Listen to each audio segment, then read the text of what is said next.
Growing together versus growing apart. The truth every woman over 40 deserves to hear. You're not imagining it. The conversation feels different. The silence stretches longer. The version of you who once clung now quietly questions, are we growing together or silently growing apart? Hi, my beautiful soul. I'm Vanessa. I'm the founder of Feminine Spaces. It's a sanctuary I created for women over 40 and beyond who are ready to deepen their relationship wisdom, amplify their self-mastery, and live with more intention and grace. So, if you've ever wondered, are we growing together or growing apart? This conversation is for you. Midlife brings an unspoken reckoning, not just with our bodies, our dreams, and our purpose, but with the people we've grown alongside. And sometimes we wake up and realize we're not quite in the same rhythm anymore. So let's explore a few different aspects together with honesty, tenderness, and power. Aspect number 1. What are the hidden currents of midlife? Midlife isn't a crisis. It's a call, a sacred whisper that says, you're not finished. You're unfolding. Yeah. Our values shift. What we loved and enjoyed so much in our 30s doesn't always align with us in our 50s. One partner seeks freedom while the other craves stillness. Sound familiar? One may evolve inward while the other outward.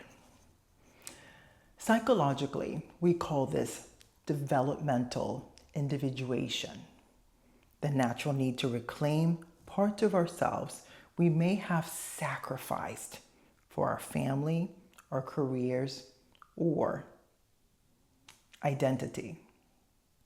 Spiritually,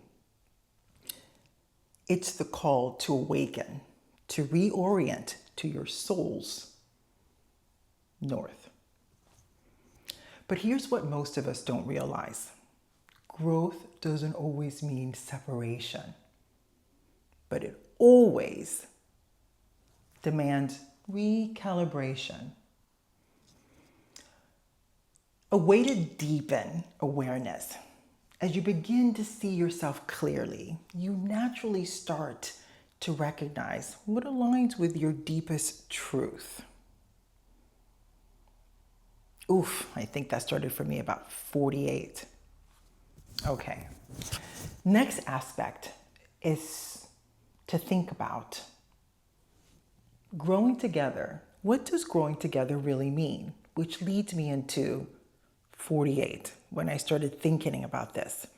I remember sitting at a breakfast one day and thinking to myself, man, I'm 48. Oh my goodness, our kids are gone. We're in our late 40s, and we have spent the past 15 years solely focused on duties and responsibilities of our family and not equally cultivating our own relationship as a couple.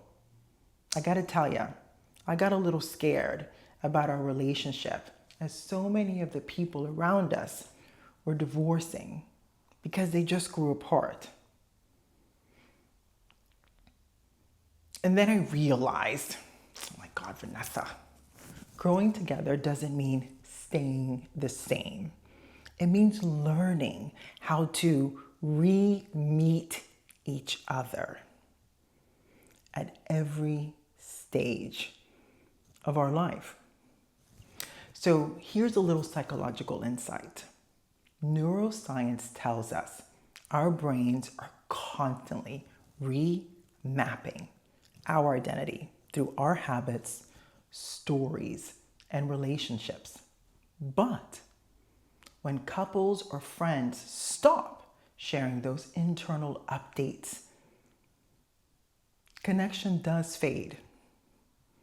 So growing together means, girl, I'm not closing this door to being curious about my partner, your partner. Who are they? Or your friend. Who are they now? So making space for their fears, their changes, and new desires, as well as yours, is part of practicing, they call it empathic reattunement. Asking, what does love look like for you in this season? Here's a little practical practice. Start a Sunday soul check-in. Make it a ritual with your spouse. Doesn't have to be complicated or formal. Just the two of you asking each other questions. So you can ask one or all three of these questions. So write them down. First one, what felt nourishing for you this week? Or where did you feel disconnected from me, from our life, from your life, from a situation? And then finally, what do you need more? What do you need more of from me or from yourself? That one question revolutionized my relationship with my spouse. So I trust that you enjoy it and use it for yourself. And then here's the takeaway from that exercise. When you feel heard, you soften. When you soften, love flows so much more freely again. Number 3, sometimes this happens, growing apart. What happens when the distance becomes real? Sometimes, despite our best intentions, we grow apart. And that's not always a failure. It's a form of graduation because you can do one of two things. Okay, first, there are signs, and then you can do one of two things. So here are some signs. Conversation feels surface level. It's flat. Yours or their emotional needs are dismissed or minimized. And what happens then? Resentment replaces curiosity. And here's the truth that no one tells you.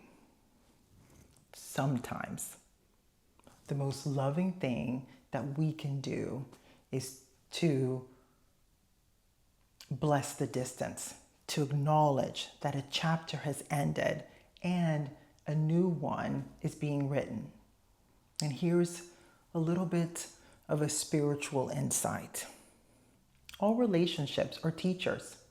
Some are soulmates, others are soul mirrors, reflecting the unhealed parts we were meant to reclaim. So, do you want a simple solution? Write a closure letter. Don't send it. This is from you to you, to clarify your own soul, your own thoughts, your own feelings, your own aspect about the situation, and then answer, what did I learn from this connection? Then you can ask yourself, what part of me was awakened or suppressed or misunderstood during this relationship or this chapter in your life? And what blessings can I take away forward, no matter how it ends?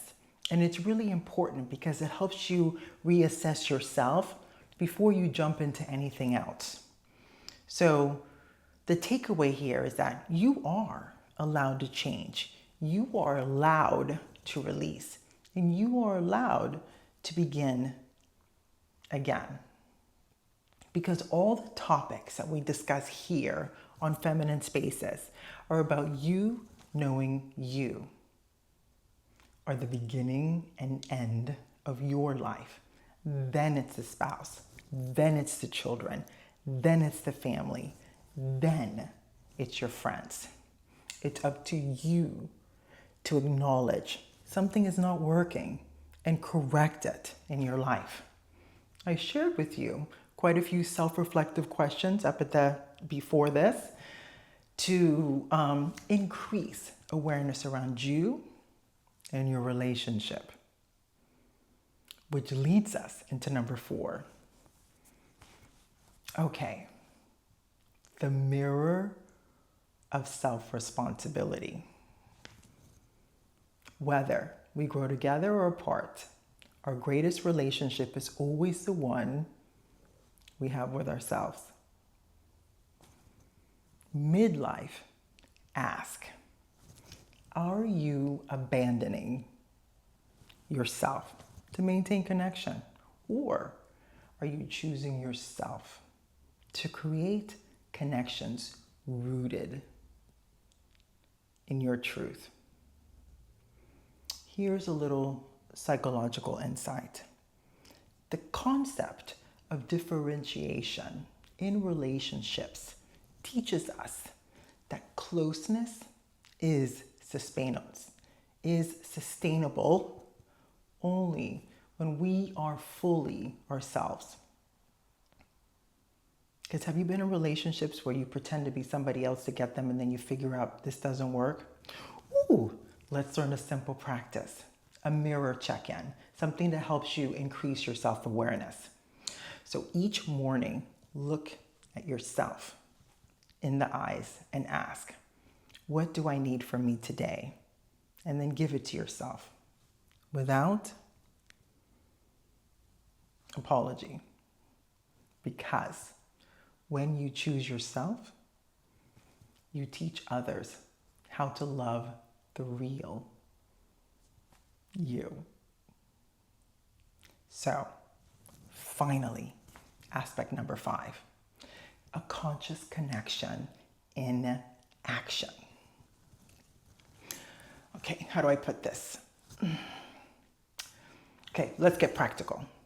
Here are 5 soul-aligned habits to grow together or grow consciously apart with love and clarity. Number 1, Soul Sundays. We just talked about. Share inner insights, not just life's logistics, the duties and responsibilities. Talk about everything else. Number 2, parallel play. Be together, doing different things. Presence over pressure. Number 3 is start a journal together. Try a shared journal with alternating entries where you write something and then they come behind you and answer it, and something loving or something playful, which allows you to re-welcome or reintroduce yourself. You can even make it a monthly thing where you share your dreams and your new truths. And then a conscious closure if you're deciding on parting ways, and do it soulfully.